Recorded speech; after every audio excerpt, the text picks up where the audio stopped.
Miss হবে না আপনার পছন্দের টিভি শো দেখুন জি5 অ্যাপে একদম ফ্রি। সমক্তি মুদলি, যাকে আমরা এই ধারাবাহিকে দেখব শুভশ্রী উর্ফ শ্রী। কেমন আছো তুমি? ভালো আছি, তুমি কেমন আছো বলো? খুব ভালো আছি। এটা তোমার নতুন ধারাবাহিক একটা শুরু হচ্ছে, প্রচন্ড এক্সাইটেড। আর সবথেকে বড় কথা, it's a pure love story. প্রেমের গল্পে কাজ করতে সবারই ভীষণ ভালো লাগে, ভীষণ রিফ্রেশিং। যে চরিত্রটা আমি এখানে পোর্ট্রে করছি শ্রী, বেশ অন্য রকম। মানে শি ইজ ভেরি কনফিডেন্ট, ফ্যামিলির জন্য অনেকটা ভাবে। একটা কারণে, মানে মায়ের একটা শারীরিক সমস্যা আছে, সেটা মা নিজেই বলবে। সেই জন্য অনেক ছোটোবেলায়, মানে ফার্স্ট ইয়ারে পড়াকালীন আমাকে পড়াশোনাটা ছেড়ে দিতে হয়। আমি একটা শোরুমে, অনেক বড় শোরুমে, আমি একটা সেলস গার্লের চাকরি করি। তার পাশাপাশি আরও একটি চাকরি করি, সেটা দেখার জন্য তো দর্শকদের অমর সঙ্গী দেখতে হবে, এবং আরও গল্প তোমার থেকে শোনারও আছে। হ্যাঁ, একদম। এখানে তোমার চরিত্রের নাম রাজ। কারণ শাহরুখের ফ্যান। শাহরুখের মধ্যে রোম্যান্সটা করতে হবে। হ্যাঁ, শাহরুখের ফ্যান মানে খুব বড়ভাবে ভাবা হচ্ছে, খুব ভালোভাবে শুটিং করা হচ্ছে, তো আমি এই ক্যারেক্টারটার প্রেমে পড়ে গেছি। কেমন লাগছে আজকে অমর সঙ্গী পরিবারের সাথে এসে? খুব ভালো লাগছে। আমাদের তো নর্মালি মেয়ের বাড়ি ছেলের বাড়ি শুটিং আলাদা হয়, তো আজকে জামাইকেও দেখলাম সামনাসামনি, মেয়ের শাশুড়ি মানে আমার বেয়ানকেও দেখলাম। দেখে তো মনে হচ্ছে ভালো থাকবে কিনা ডাউট হচ্ছে আমার। আমার মেয়ে কিন্তু খুব মিষ্টি। হ্যাঁ, ঠিক আছে। এখন থেকে বেয়ান বেয়ান আদৌ হবে কিনা কে জানে। দেবো কিনা বিয়ে দেখি আগে।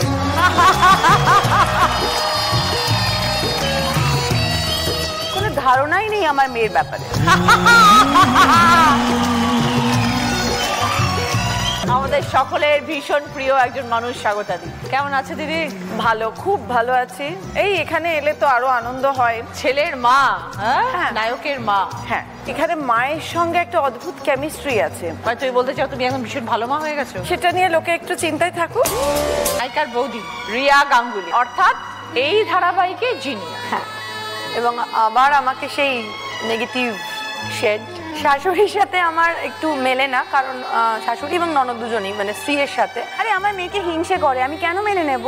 আরে আমাদের বাড়িতে প্রত্যেকদিন এই ঝগড়াটা চলতেই। কেমন অভিজ্ঞতা হচ্ছে শুটিং করতে গিয়ে? জি বাংলার সাথে অনেক বছর বাদে আবার কাজ, নতুন করে ভীষণ ভালো লাগছে। আর গল্পটা যেহেতু অন্যরকম, দর্শকরা যখন টিভির পর্দায় দেখতে পাবেন তখন বুঝতেই পারবেন প্রত্যেকটা চরিত্র খুব ইন্টারেস্টিং, আলাদা আলাদা শেড আছে। শ্রীকে নিয়ে যদি বলার হয়, শি ইজ ভেরি কনফিডেন্ট, ভীষণ রোম্যান্টিক। তবে তার সাথে সাথে রাজের মতো আকাশে উড়ে বেড়ায় না, মাটিতে পাটা আছে। জীবনে বেশি কিছু চাহিদা নেই, এমন একজন মানুষ আসবে স্ত্রীর জীবনে, স্ত্রী বিশ্বাস করে এবং স্ত্রী চায় যে স্ত্রীকে অনেকটা ভালোবাসায় ভরিয়ে দেবে, যাকে স্ত্রী নিজের থেকেও বেশি ভরসা করতে পারবে। এবার দেখা যাক রাজের সাথে তার সম্পর্ক কিভাবে তৈরি হয়, রাজ আদৌ স্ত্রীকে অতটাই ভালোবাসতে পারে কিনা, আদৌ সম্পর্কটা কোন দিকে যায়। রাজ কি সেই মানুষটা হয়ে উঠতে পারবে? রাজ সেটা তো সময় বলবে, কিন্তু আমি শিওর যে আমি ওর মন জিতে নেব। আসল জীবনে সেই মানুষটা হয়ে উঠেছে? চেষ্টা তো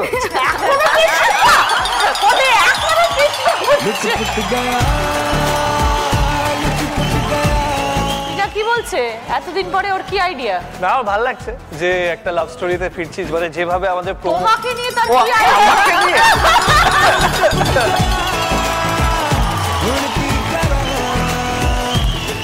তোমাকে নিয়ে তার কি বক্তব্য?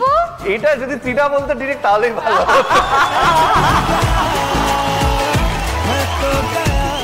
জি5 ডাউনলোড করুন আর সব এপিসোড দেখুন একদম ফ্রি।